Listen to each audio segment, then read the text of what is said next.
Hi guys, in this video, I'm going to teach you how to change contact details in Xero.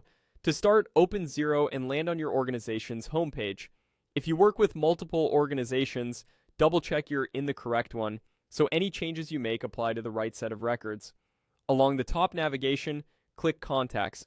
This is your central hub for everyone you buy from or sell to. If your screen is small, you might need to expand the window or open the main menu to see it. Next, choose All Contacts to view the full list. This blends customers and suppliers together, which is helpful if a business is both. If you have a long list, use the search at the top to quickly find who you need, and be mindful of any archived entries you don't intend to modify. Click the contact you want to update to open their profile.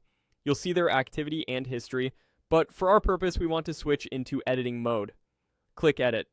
The profile becomes an editable form. Work through the fields methodically. Update the contact name if the trading name has changed. Confirm the primary email used for invoices and statements, and refresh phone numbers. Check both street and postal addresses so documents arrive in the right place. If you use account numbers, tax or V8 numbers, or standard payment terms for this contact, review those too. You don't need to touch every field, only what's out of date, but the more accurate this page is, the less manual fixing you'll do later. As you add the details you need to edit, look at the optional sections.